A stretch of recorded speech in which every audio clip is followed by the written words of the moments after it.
Shalom everyone,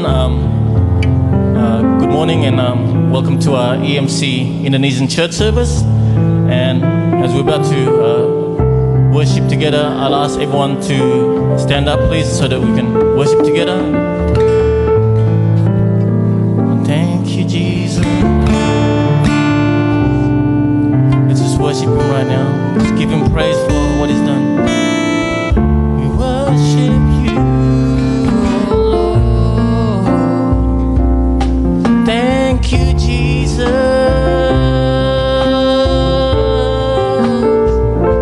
Hallelujah, Lord. We worship You, Jesus.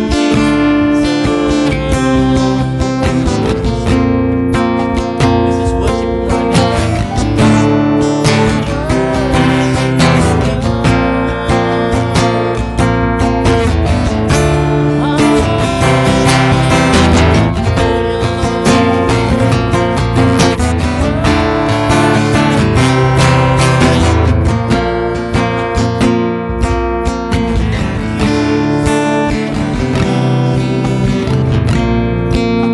Come to You, Lord.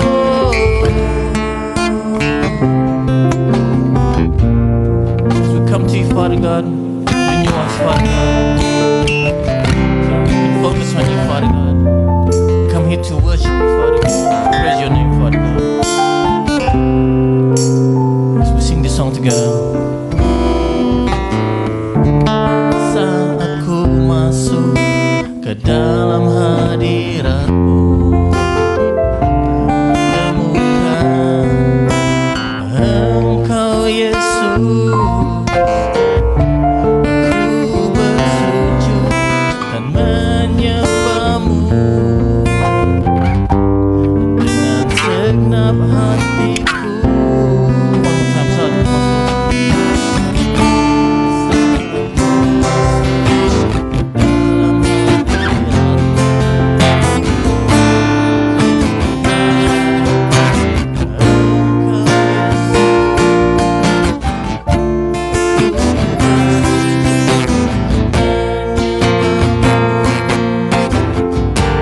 Dengan segenap hatiku, katakan di dalam hadirat-Mu.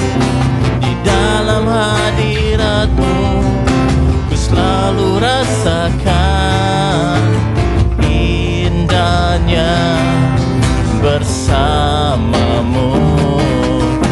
Ku ingin selalu berada dekat-Mu, di dalam naungan-Mu, Tuhan.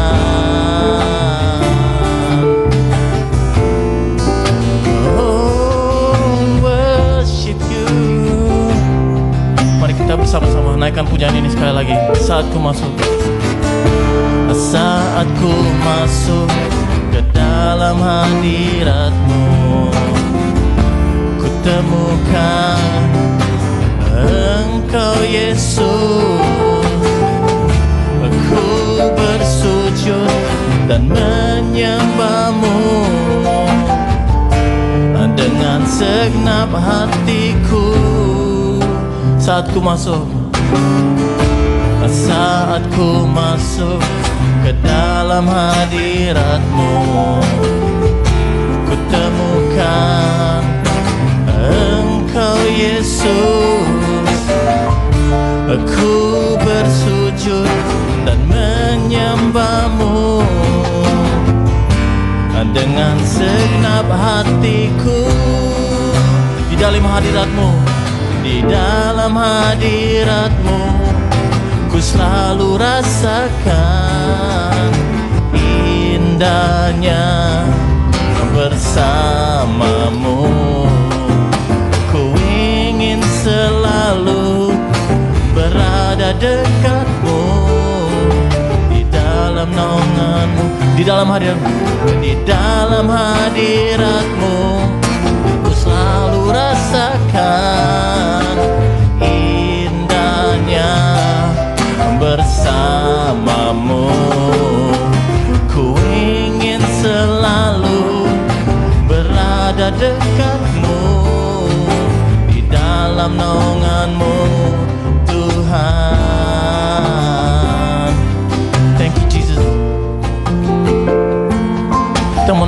nyanyi ini sekali lagi. Kita naikkan dengan segenap hati kita. Saat ku masuk, saat ku masuk ke dalam hadirat-Mu, ku temukan Engkau Yesus. Ku bersujud dan menyembah-Mu dengan segenap hatiku di dalam hadirat-Mu. Di dalam hadirat-Mu ku selalu rasakan indahnya bersama-Mu. Ku ingin selalu berada dekat-Mu, di dalam naungan-Mu, di dalam hadirat-Mu ku selalu rasakan indahnya bersama-Mu. Ku ingin selalu berada dekat-Mu, di dalam naungan-Mu. Sekali lagi, di dalam hadirat-Mu ku selalu rasakan indahnya bersama-Mu. Ku ingin selalu berada dekat-Mu, di dalam naungan-Mu, Tuhan. Oh, let's worship Him right now, Jesus. We worship You, Lord. Mari kita menyembah Dia. Oh Lord, we wanna be in Your presence, Father God.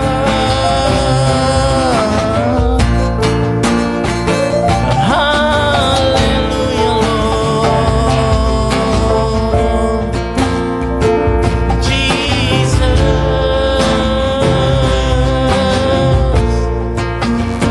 thank You, Lord.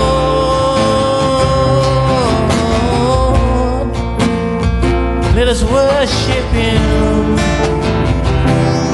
Thank You, Lord. Mari kita menyembah Dia. We worship You, Lord.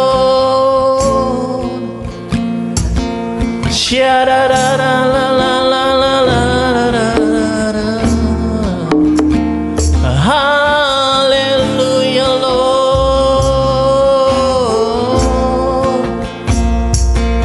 Jesus, there's no one greater than You, Lord. We worship You. We worship You, God.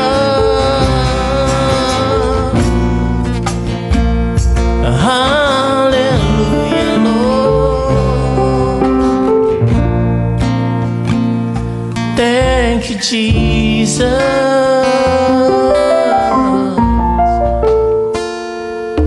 In just these times, I ask that you guys just open up your hearts and just focus on God right now. Let's just worship Him together. Hallelujah, Lord. Thank You, God. Glory to You, Father God.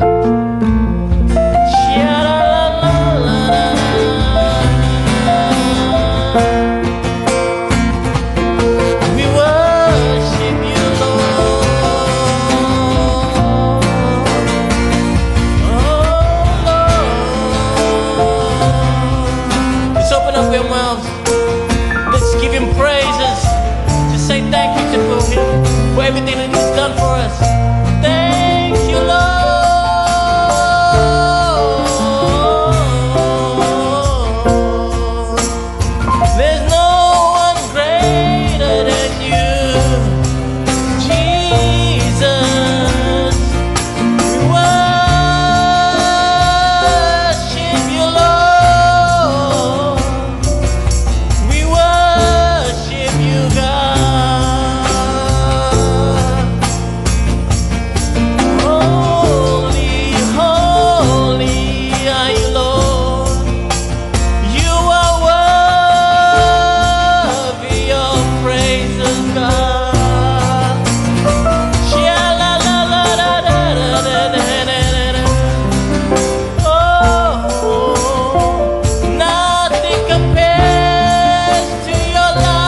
you, Jesus.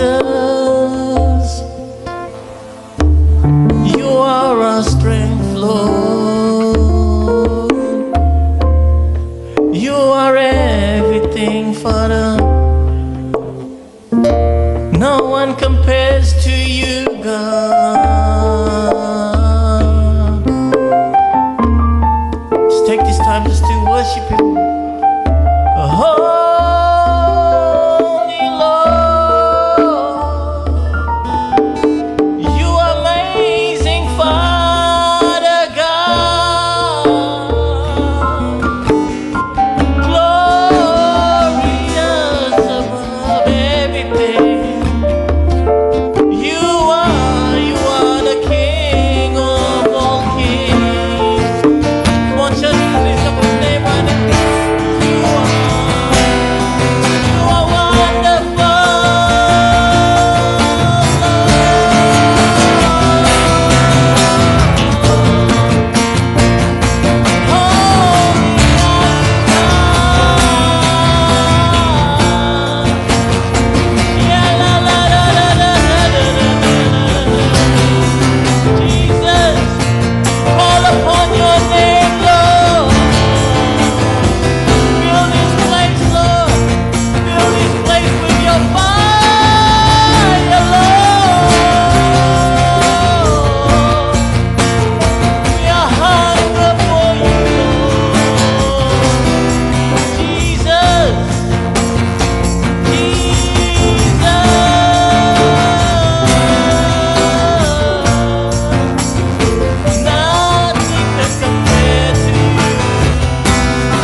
Let your fire burn our hearts, Father God.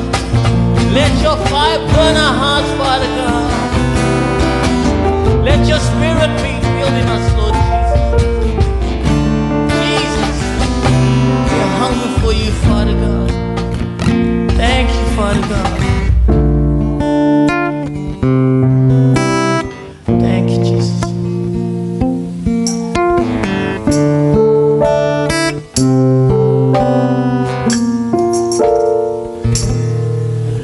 Di dalam hadirat-Mu ku selalu rasakan indahnya bersama-Mu. Ku ingin selalu berada dekat-Mu, di dalam naungan-Mu Tuhan, di dalam hadirat-Mu. Di dalam hadirat-Mu ku selalu rasakan indahnya bersama-Mu. Ku ingin selalu berada dekat-Mu, di dalam naungan-Mu Tuhan. One more time, di dalam hadirat-Mu.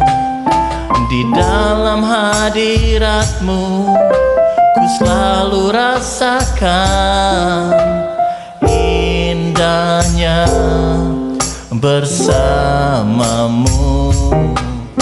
Ku ingin selalu berada dekat-Mu, di dalam naungan-Mu Tuhan. Ku ingin selalu, ku ingin selalu berada dekat-Mu, di dalam naungan-Mu Tuhan. Ku ingin selalu, ku ingin selalu berada dekat-Mu, di dalam naungan-Mu Tuhan.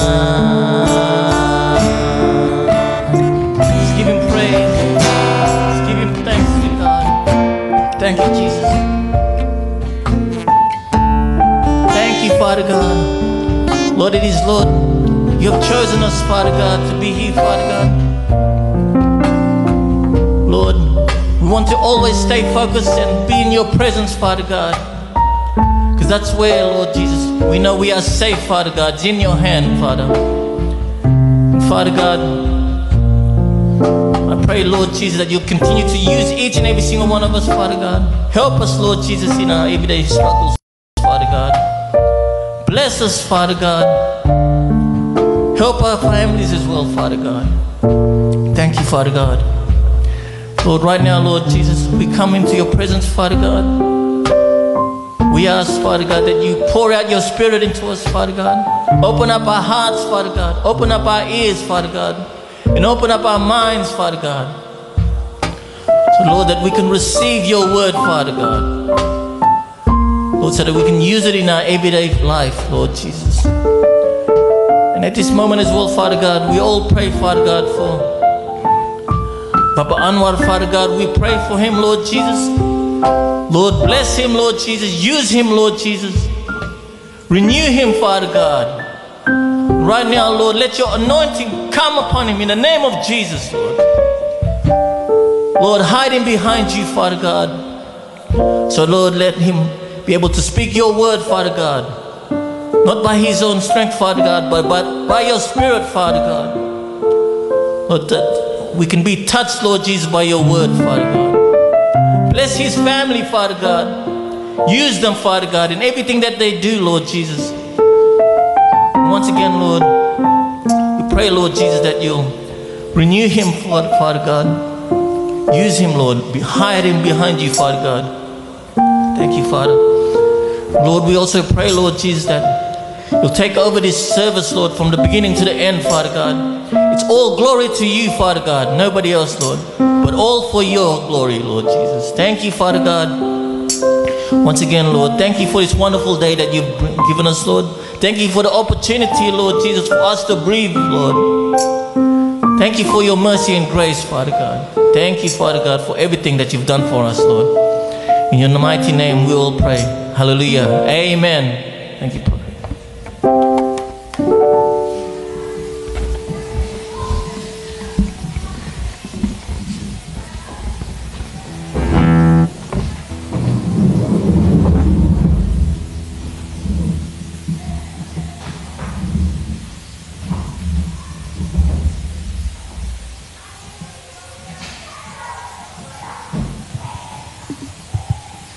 Selamat pagi Bapak Ibu, saudara-saudaraku sekalian.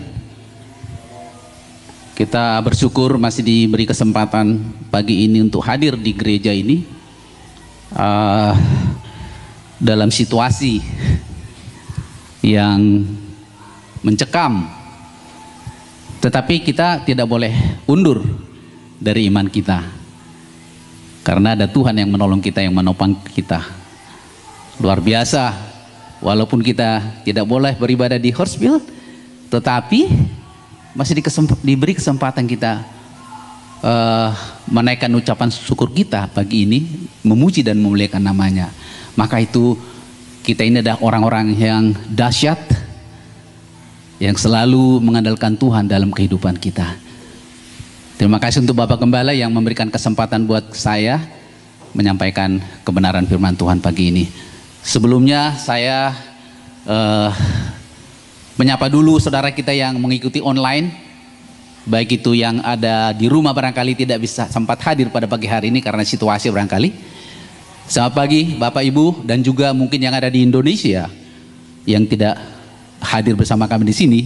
Tentunya jarak tidak memisahkan kita, karena ada Yesus yang menyatukan kita di Indonesia maupun sebagai pelayanan Bapak Gembala ada di Eropa, di mana-mana. Itu adalah luar biasa kita bisa bertemu dengan online oleh karena kebaikan Tuhan. Mari Bapak Ibu Saudara sekalian, kita tundukkan kepala, kita berdoa. Bapa kami yang kami sembah dalam nama Yesus Kristus, Tuhan dan Juru Selamat kami yang hidup.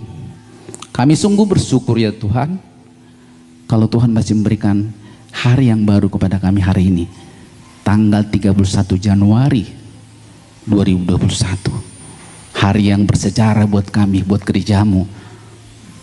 Terima kasih Tuhan. Sebentar hamba-Mu akan menyampaikan firman-Mu, isi hati-Mu, berkati urapi bibir lidah hamba-Mu. Begitu juga Tuhan jemaat, semua yang mendengarkan firman ini, biarlah firman-Mu ini terus menguatkan kami, iman kami semakin diteguhkan. Terima kasih Tuhan, dalam nama Yesus Kristus hamba-Mu siap menyampaikan firman-Mu. Haleluya, amin.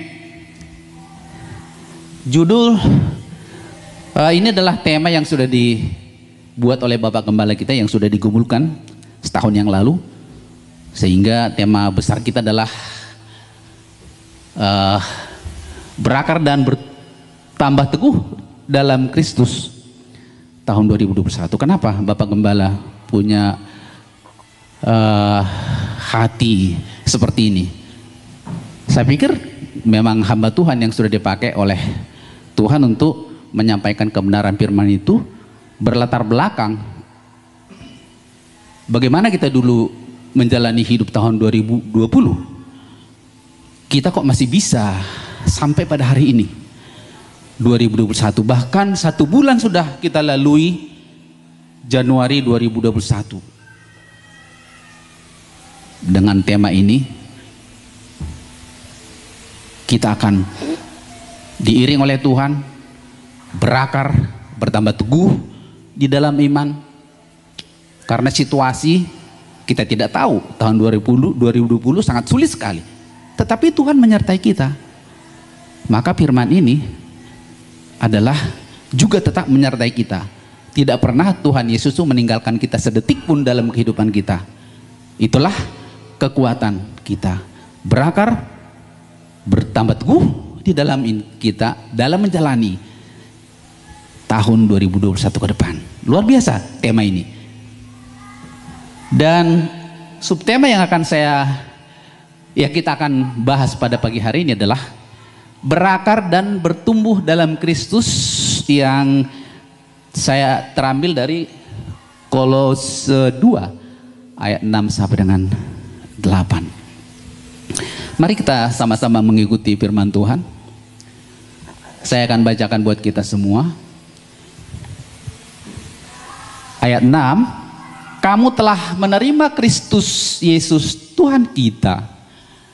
Karena itu hendaklah hidupmu, hidup saya, tetap di dalam Dia. Ayat 7, hendaklah kamu berakar di dalam Dia dan dibangun di atas Dia.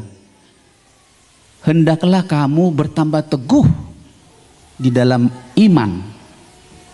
Bertambah teguh di dalam iman yang telah diajarkan kepadamu, yang telah diajarkan Tuhan kepada kita. Dan hendaklah hatimu, hati kita melimpah dengan ucapan syukur. Jadi situasi apapun yang terjadi, kita harus mengeluarkan rasa syukur itu dengan melimpah. Artinya tidak terukur. Kalau melimpah itu kayak air berbuih gitu, terus dia melimpah ucapan syukur kita apapun yang terjadi. Itu adalah makna daripada ayat 7 ini, bersyukur selalu. Ayat 8, nah di sini diingatkan, Rasul Paulus mengingatkan, hati-hatilah supaya jangan ada yang menawan kamu, menawan kita dengan filsafat-filsafatnya yang kosong atau cerita-cerita dongeng dulu, menurut palsu, menurut ajaran turun-temurun dan roh-roh dunia, tetapi tidak menurut Kristus. Ini mungkin banyak yang kita alami yang tinggal di Indonesia, saudara-saudaraku yang tinggal di Indonesia, karena di sana masih banyak mengandalkan ilah-ilah lain, cerita-cerita nenek moyang dulu, bahwa kalau kita misalnya kita ke hutan harus kita permisi dulu, atau tidak boleh kita membuang air sembarangan, air kecil sembarangan, harus minta izin. Itu adalah roh-roh dunia yang membuat iman kita tersesat. Hati-hati dengan ajaran-ajaran. Kemudian banyak lagi yang membawa kita kepada menjauh dari Kristus. Ada banyak hal, kesenangan. Kalau kita udah hidup comfort zone, biasanya kita lupa akan Tuhan. Hati-hati. Itu juga duniawi. Ajaran-ajaran dunia membawa kita yang nantinya pada akhirnya kita tersesat. Hati-hati. Itu banyak Rasul Paulus luar biasa mengingatkan kita semua pagi hari ini. Saya akan sedikit bercerita mengenai Rasul Paulus, bagaimana perjalanan evangelismnya, pelayanannya.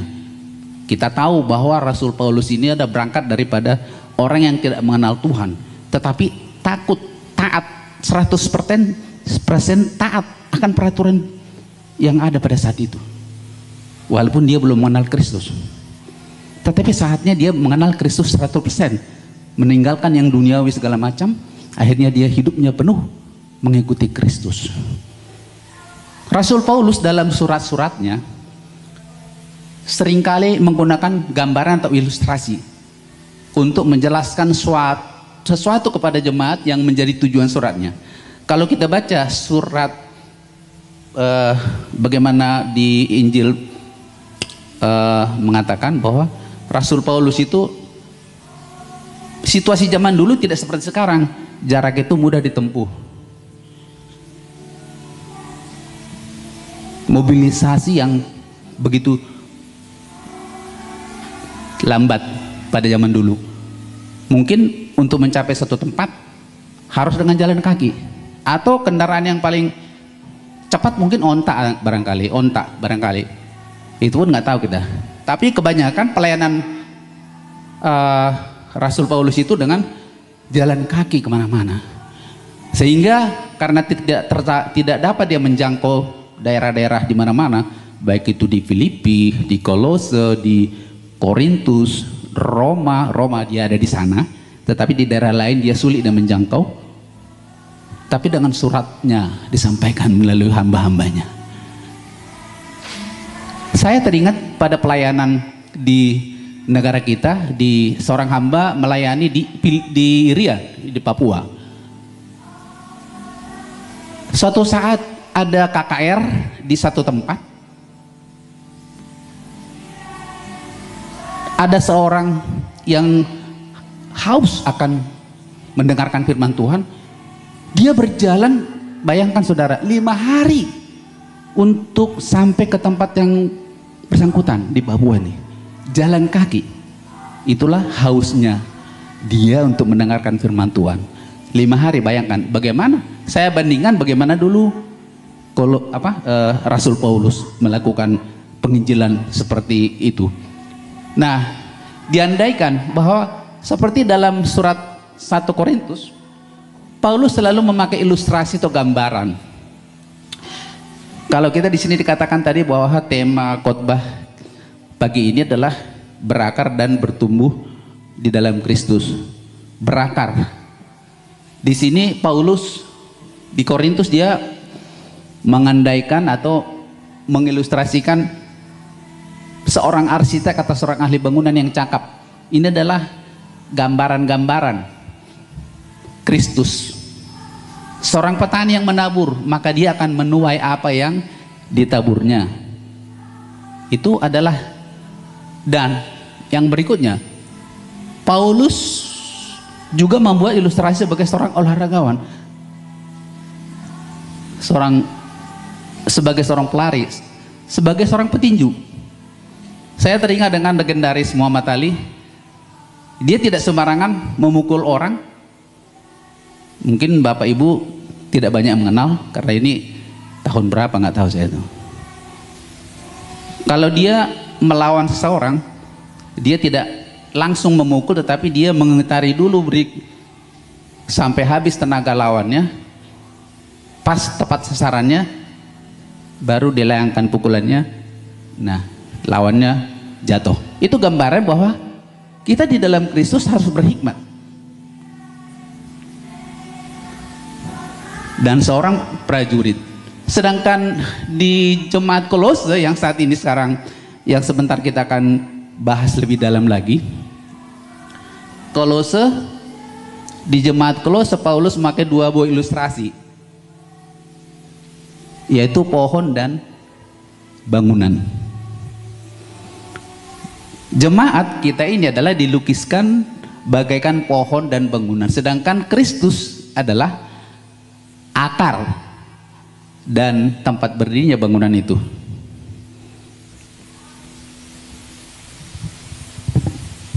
Bapak Gembala sudah pernah awal tahun ini sudah membuat ilustrasi mengenai bagaimana pohon itu bertumbuh.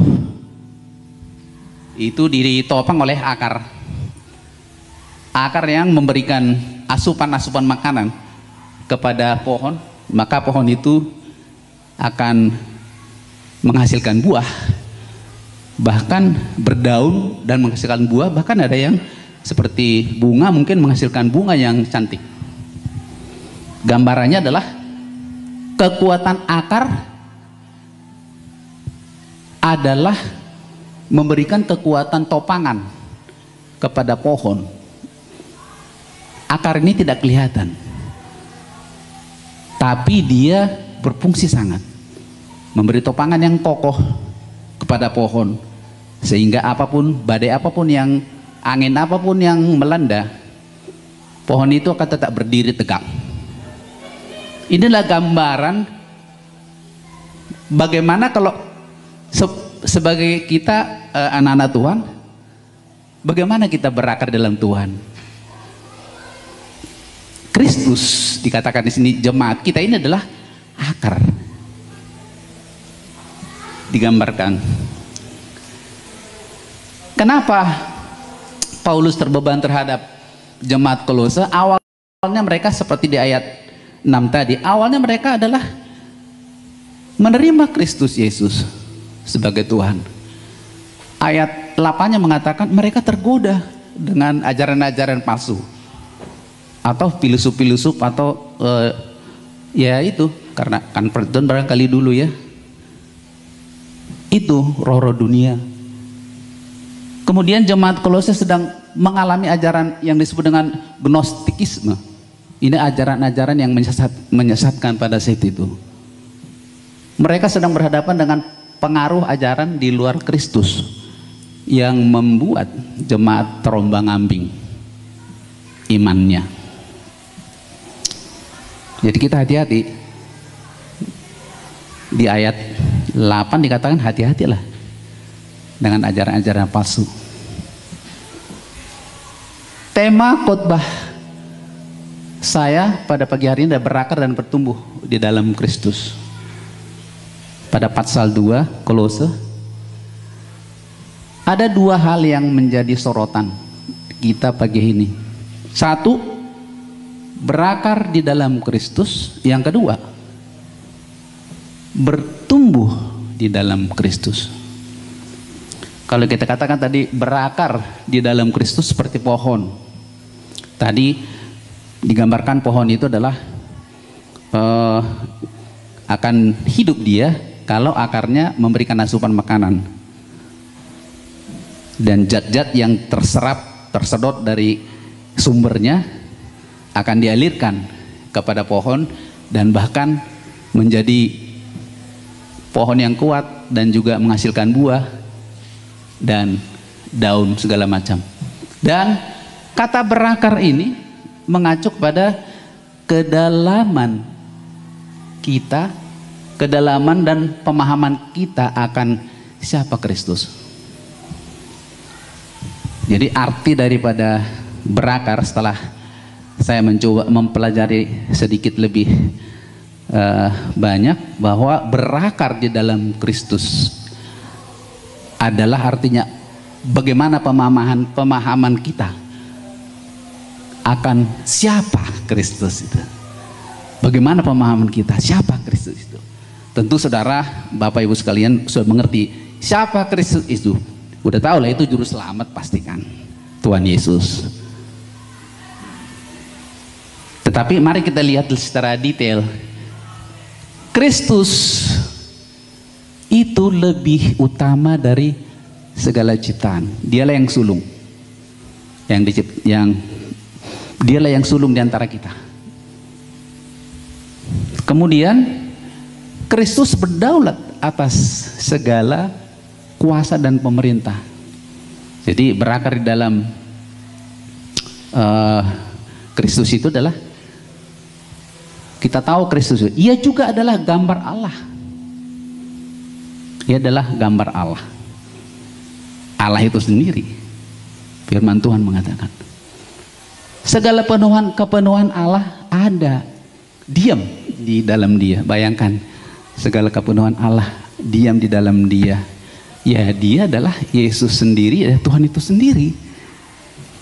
Pada saat dia di dunia ini, dia manusia, tapi segala kepenuhan Allah ada di dalamnya. Merinding bulu kuduk kalau kita mengingat bagaimana Kristus hadir. Saat ini juga Kristus hadir di tengah-tengah kita. Rohnya, melalui rohnya. Kemudian jadi berakar di dalam Kristus berarti yang saya ulang lagi, berakar di dalam Kristus berarti pengertian dan pemahaman kita akan Kristus tidak bisa digoyahkan oleh filsafat apapun juga. Kalau kita berakar, tadi saya sudah katakan ya, pemahaman dan pengertian kita akan Kristus. Kalau kita berakar, kita tidak akan goyah, tidak akan, angin apapun, badai apapun tidak akan mampu menggoyang kita. Tapi jangan tetap juga kita hidup di dunia ini ada goncangan. Tapi karena kita mengenal Kristus sebagai akar yang menopang kita, kita akan tidak tergoyahkan. Artinya walaupun jatuh tidak merebah. Apa istilahnya, rebah 10.000 pas istilahnya seperti itu, kita tidak goyah. Dan kemudian bertumbuh. Ya, saya ulang lagi bahwa karena kita sudah mengenal Kristus sebagai orang percaya, maka saya ulang lagi, kita tidak akan tergoyahkan lagi. Kita mengenal siapa itu Kristus sebagai apa? Berakar dalam Kristus. Ini adalah kita mengenal Dia sebagai Allah sendiri, pribadi sendiri. Kita akan sebagai orang percaya akan semakin kuat di dalam iman kita. Kemudian yang kedua, bertumbuh di dalam Kristus. Gambaran ini adalah, saya ambilkan ini, bertumbuh itu berarti kita kan tidak melihat akar di sini, tapi dia bertumbuh, pohon itu bertumbuh bahkan menghasilkan buah. Ini ada kesukaan orang nih, apa namanya nih, buah apa nih? Duren. Jarang di sini duren. Dia berbuah. Karena ada akar yang mengalirkan asupan makanan kepada pohon sehingga dia berdaun, berbuah, bahkan berbunga. Dia kan berbunga, cantik sekali ya. Kalau kita merenungkan ini, aduh cantiknya ciptaan Tuhan ini. Bagaimana dia mengukir warna-warni ini. Kita menyadari, aduh luar biasa Tuhan saya. Dahsyat. Kita tidak bisa bayangkan kalau kita sadari ini, aduh alam ciptaan Tuhan ini adalah indah sekali. Ada yang hijau, ada yang warna-warni, pelangi, luar biasa. Kita harus semakin mengucap syukur kepada Tuhan bahwa Tuhan itu baik, dahsyat. Nah, tanda-tanda orang yang berakar di dalam Tuhan, kita bisa melihat atau mengukur diri sendiri lah. Kita tidak menjudge orang lain, tapi mengukur diri sendiri. Pertama, bertambah teguh dalam iman. Mungkin secara kasat mata kita tidak dapat melihat nih, yang bertumbuh imannya siapa nggak tahu. Tapi kitalah yang mengukur diri kita. Apakah iman kita semakin bertambah atau tidak? Kedekatan kita kepada Kristus seperti apa? Bagaimana kita mengandalkan Tuhan dalam segenap hidup kita? Iman kepada Kristus, bertambah teguh dalam iman. Itu adalah tanda-tanda jemaat. Saat ini juga jemaat ada di sini, bahwa iman percaya saudara dan saya sama kepada Kristus. Teguh sebagai tema kita, tema besar, bertumbuh, berakar dan semakin teguh di dalam iman, di dalam menghadapi tahun 2021 ini. Karena tahun 2021 ini kita tidak tahu semakin baik atau semakin buruk, tapi yang jelas Tuhan akan menyertai kita menjalani hidup ini sepanjang tahun 2021 ke depan. Kemudian hati yang selalu mengucap syukur. Di dalam kembali kepada Kolose tadi di ayatnya yang ke-7 mengatakan hati yang melimpah. Melimpah, hati yang melimpah ucapan syukur. Kelihatan.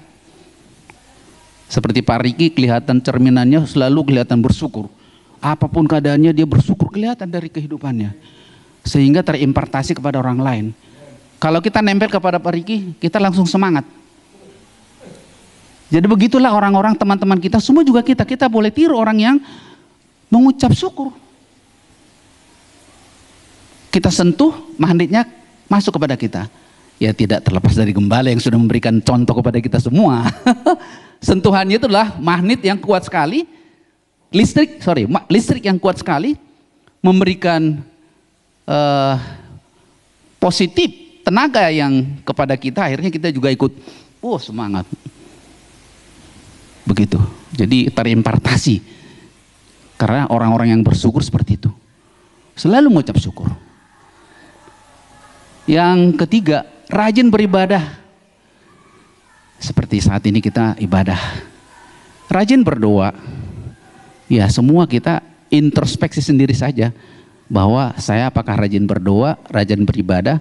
Itu kita hanya introspeksi, tanya kepada Tuhan. Tapi inilah dikatakan bahwa tanda-tanda pertumbuhan itu adalah seperti ini.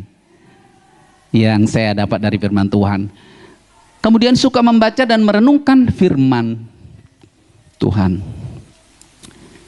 Suka membaca dan merenungkan firman Tuhan. Saya menyadari, saya ngaku saja. Janji saya baca firman Tuhan 1 tahun selesai, tapi belum selesai juga. Aduh ampun. Janji. Mau menyelesaikan 1 periode saja, saya sampai saat ini ngaku saja belum. Tapi saya mau membaca. Walaupun belum tercapai. Bersyukur kepada Tuhan masih dikasih waktu kesempatan untuk membaca. Dan tidak lepas dari merenungkannya. Kemudian yang kelima, berusaha. Di tanda-tanda yang kelima adalah berusaha melakukan apa yang telah direnungkan dari firman itu. Berusaha merenungkan. Sekali waktu kami pernah merenungkan, ada perenungan pagi. Kami membaca 1 Samuel 17.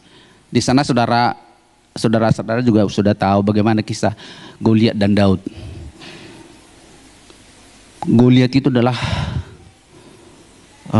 raksasa orang Filistin yang tingginya adalah 6 hasta 1 jengkal. Jengkalnya orang mana nggak tahu, tapi itu tingginya minta ampun 6 hasta 1 jengkal.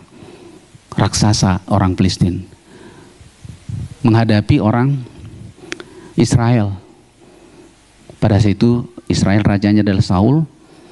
Kemudian Saul sudah menyiapkan pasukan perangnya untuk menghadapi orang Filistin. Tetapi juga orang Filistin juga siap-siap berperang untuk orang Israel. Satu ketika dalam cerita itu mengatakan bahwa muncullah Goliat. Orang besar. Padahal mereka mau berperang dibatasi oleh lembah. Ada satu sisi Israel, sisi satu lagi adalah orang Filistin.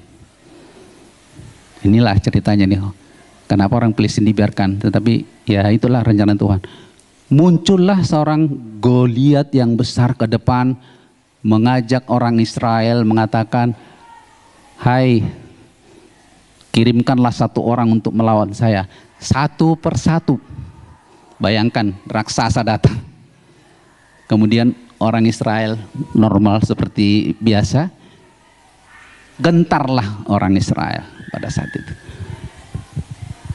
Kita sudah tahu bagaimana Goliat menantang Daud. Goliat bilang, kalau kamu kalah, kamu harus mengabdi kepada kami. Dan kebalikannya. Kalau kami kalah, kami akan mengabdi kepada kalian. kisah cerita ini adalah muncullah Daud yang dapat mengalahkan Goliat. Intinya adalah Daud kenapa dipakai? Karena ada roh Tuhan, walaupun dia kecil, ada Tuhan di dalamnya, bekerja di dalamnya, mengandalkan Tuhan. Tetapi Goliat atau orang Filistin, karena dia merasa kuat dan gagah, saya akan dapat menghancurkan orang Israel. Mereka kan kecil-kecil, cemen lah istilahnya. Pengalaman Pak David juga gitu kan, di lapangan, cemen lah nih, bisa saya hajar nih katanya. Tapi sekarang udah bertobat nih Pak David. Ternyata di balik itu adalah ketika kita mengandalkan Tuhan, Goliat yang saat ini yang mencoba menggoncang kita, seperti saat ini kan Goliat juga nih, dari Hartsville kita diusir ke sini, Goliat itu. Tetapi kita tetap bisa beribadah karena kita mengandalkan Tuhan. Ada Tuhan bekerja dalam hidup kita, jadi kita tidak gentar, maju terus, berjuang terus karena Kristus sebagai akar yang menjadi pertumbuhan kita. Kemudian yang jelas menghargai pekerjaan Tuhan. Ya seperti Kowanto main musik, walaupun musiknya mungkin seperti biasa, tidak terdidik, tapi musiknya mengagungkan Tuhan. Kita menghargai pelayan-pelayan seperti siapa lupa nama bapak ini nih, Pak Yakob. Udah jarang komunikasi dulu Pak ya. Padahal dia datang ke gereja nih, sejarahnya dulu katanya dia ketemu saya, memang benar di Hartsville. Makanya dilihat saya, wah datang saya ke gereja. Sampai sekarang puji Tuhan. Beri tepuk tangan kepada Pak Yakob, pelayanannya luar biasa. Hargai, kita menghargai Pak Yakob. Ya, jadi hargai pelayan. Apapun yang dikerjakan oleh pemusik, aser, kita harus saling menghargai. Berikan apresiasi kepada mereka. Sehingga semangat Kristus itu tetap bangkit di dalam tubuh pelayanan pekerjaan Tuhan. Dan menghormati hamba Tuhan sebagai wakil Tuhan. Ya wajib kita menghormati Bapak Gembala sebagai yang ditunjuk oleh Tuhan memimpin gereja kita ini hingga masih eksis hingga saat ini, bahkan sudah melayani ke seluruh dunia. Kita menghormati hamba Tuhan sebagai wakil. Jadi hamba-hamba Tuhan sebagai Bapak Gembala adalah wakil Tuhan di dunia ini untuk memberikan kita petunjuk, untuk memberikan pengayoman, untuk memberikan perlindungan, mendoakan, bahkan kita didoakan, selalu didoakan oleh beliau, tidak tertandingi. Berapa jam satu hari berdoa, tidak tertandingi hamba Tuhan, begitu dekatnya kepada Tuhan. Saya berdoa 1 jam aja udah ngantuk, tetapi Bapak Gembala 4 jam, bayangkan apa nggak luar biasa itu. Kita hargai, apresiasi hamba Tuhan yang sudah memberikan dirinya sepenuhnya kepada pelayanan Tuhan. Nah ini dikatakan, bagaimana respon kita kepada, kita harus taat, menurut, bersikap sesuai dengan firman Tuhan. Ada ketaatan, ada perubahan. Ketaatan membuat kita sehat dan hidup. Ketaatan merupakan ciri utama kita. Orang yang percaya, orang Kristen, taat. T-A-A, taat. Kesimpulan, saya coba ambil kesimpulan sedikit. Pemahaman kita akan berakar dan bertumbuh. Pertama adalah berakar dan bertumbuh dalam Kristus adalah kesatuan yang menunjukkan kedewasaan rohani jemaat Tuhan. Ini bisa kita renungkan dan kita pahami secara mendalam bahwa berakar dan bertumbuh dalam Kristus adalah kesatuan yang menunjukkan kedewasaan rohani jemaat Tuhan. Kita di sini adalah kesatuan. Yang kedua adalah kedalaman pemahaman kita akan siapa Kristus. Kedalaman pemahaman kita akan siapa Kristus. Sehingga tadi pertumbuhannya kelihatan itu kan, iman yang teguh, rajin ke gereja, beribadah, berdoa, menghormati hamba Tuhan. Semuanya itu adalah Karena kita memahami siapa Kristus itu sebagai akar, berakar dalam Kristus. Sehingga kita tidak tersesat dengan ajaran-ajaran. Lalu kita akan merefleksi sedikit. Saya undang pemusik. Refleksinya adalah bagaimana, sejauh mana kita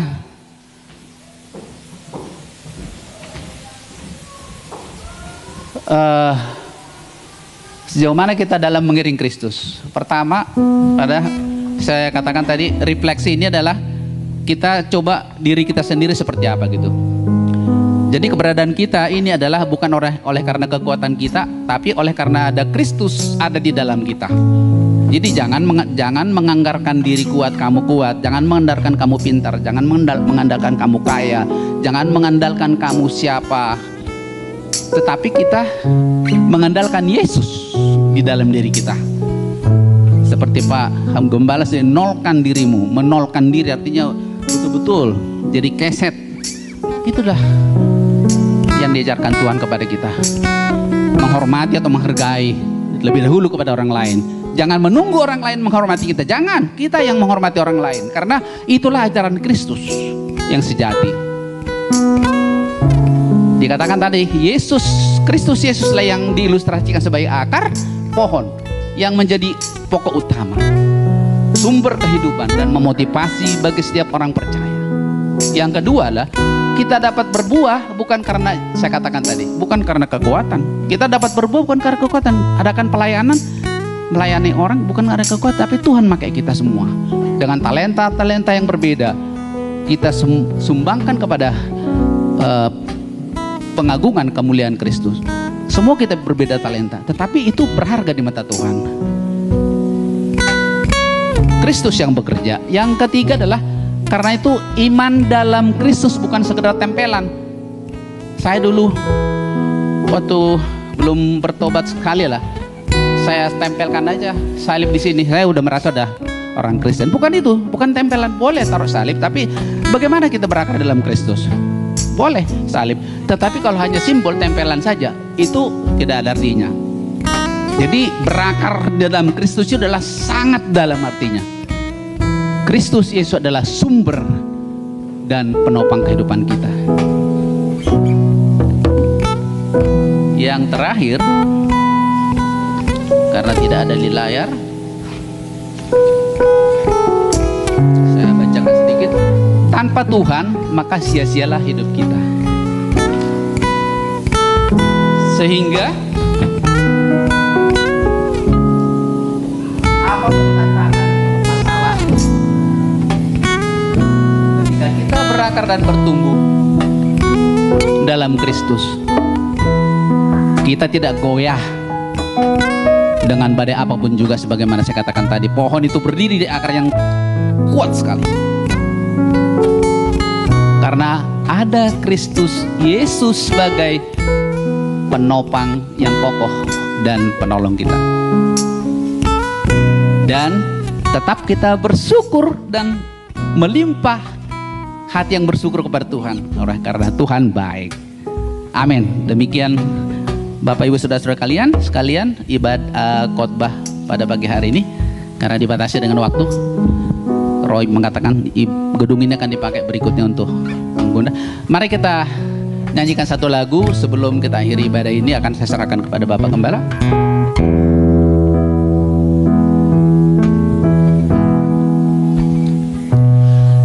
Kekuatan di hidupku ku dapat dalam Yesus.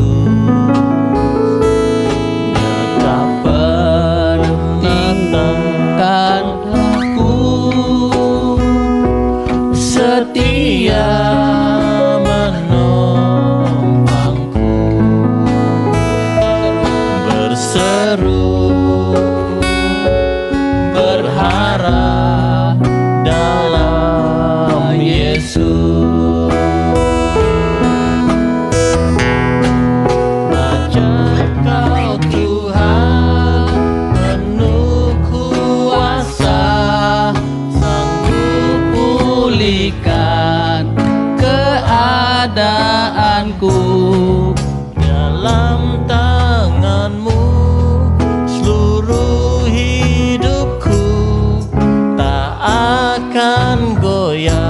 kita bangkit berdiri. Selamanya.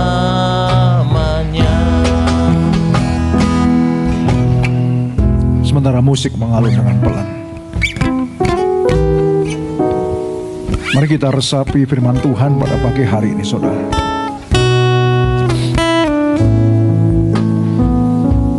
Coba renungan sejenak, betapa dalamnya kasih Allah itu kepada kita. Dia tidak ingin kita tersesat. Oleh sebab itu dengan berbagai cara dia mencoba untuk merescue umat ciptaannya. Baik melalui para nabi, para hamba-hambanya, dan terakhir sampai anaknya sendiri yang dikirimkan. Supaya kita memandang kepada dia, mengikut dia, menjadi seperti dia. Karena citra gambar diri Allah itu ada dalam dia, berakar semakin kuat, bertumbuh terus di dalam dia, sehingga kita mencapai apa yang diinginkan oleh Tuhan itu. Sungguh luar biasa pada pagi hari ini ya Tuhan. Saya mau undang Pak Riki untuk bisa berdoa.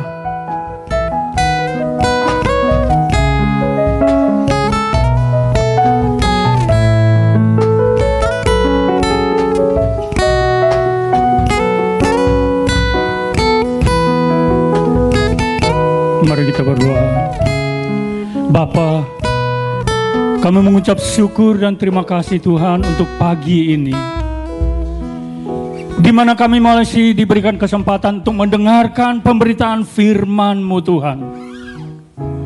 Ini adalah satu anugerah yang spesial bagi kami Tuhan, di mana kami boleh mendengarkan firman-Mu sebagai santapan rohani bagi pertumbuhan iman kami, sehingga iman kami boleh bertumbuh sesuai dengan firman-Mu. Kami boleh berakar di dalam Engkau, bertumbuh, bahkan berbuah bagi kemuliaan nama-Mu. Terima kasih Tuhan untuk firman-Mu pagi hari ini.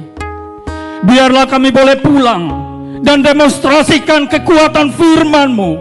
Biarlah firman itu boleh terpancarkan dari kehidupan kami, pribadi lepas pribadi, sehingga setiap orang-orang yang melihat kami, mereka boleh melihat Kristus ada di dalam kehidupan kami. Dan mereka boleh tahu bahwa Kristus adalah Allah yang hidup. Terima kasih untuk firman-Mu pagi hari ini Tuhan. Kuatkan kami selalu Tuhan. Kuatkan kami selalu Roh Kudus, sehingga kami terus menampak maju dengan kokoh, melangkah di dalam rencana-rencana-Mu, dan selalu peka di dalam mendengar panggilan-Mu kepada kami, setiap pribadi lepas pribadi. Karena kami dicipta untuk melayani-Mu, untuk kemuliaan-Mu, untuk membesarkan kerajaan-Mu, untuk menjadi saksi-Mu. Terima kasih untuk firman-Mu pagi hari ini Tuhan. Berkati hamba-Mu Pak Anwar. Pakai dia semakin hari semakin dahsyat lagi. Bukakan rahasia-Mu semakin hebat lagi, sehingga lewat pelayanannya boleh banyak jiwa dimenangkan untuk kemuliaan-Mu. Berkati istrinya, berkati anaknya, semuanya. Engkau yang berkati Tuhan. Engkau Allah yang sanggup. Engkau Allah yang mengetahui. Engkau Allah yang mengerti. Engkau Allah yang peduli. Engkau yang akan mencukupi semua apa yang dibutuhkan oleh beliau. Jalan yang masih tertutup mungkin, Engkau Allah yang sanggup bukakan. Jalan yang masih berliku-liku, Engkau Allah yang sanggup luruskan Tuhan jalan yang masih berliku-liku. Biarlah dia boleh melihat kebesaran kuasa-Mu Tuhan. Terima kasih Tuhan, Engkau berkati setiap anak-Mu Tuhan. Setiap anak-anak yang sudah mendengarkan firman-Mu, baik di tempat ini, baik dari online, semuanya Engkau berkati dengan melimpah. Karena Engkau Allah sumber berkat dan kehidupan. Limpahkan berkat-Mu atas setiap anak-anak-Mu Tuhan. Terima kasih Bapa. Terima kasih Tuhan Yesus, terima kasih Roh Kudus. Engkau juga berkati Pastor Yongki, berkati Ibu Gembala, berkati anak-anaknya, berkati menantunya, berkati cucu-cucunya. Engkau pakai semuanya Tuhan untuk kemuliaan nama-Mu. Berkati gereja ini Tuhan. Biarlah di tempat ini boleh banyak jiwa dimenangkan untuk kemuliaan nama-Mu Tuhan. Tidak ada kemuliaan-Mu yang tercuri di tempat ini, tapi semuanya hanya untuk kemuliaan nama-Mu Tuhan. Terima kasih Bapa. Terima kasih Tuhan Yesus, terima kasih Roh Kudus yang manis. Kami akan memberikan persembahan Tuhan. Berkati tangan kami, berkati hati kami, berkati pikiran kami, sehingga apa yang kami berikan boleh berguna untuk pelayanan. Terima kasih Bapa. Berkati anak-anak-Mu yang sudah siap untuk memberikan. Di dalam nama Tuhan Yesus kami sudah berdoa dan mengucap syukur. Haleluya. Amen.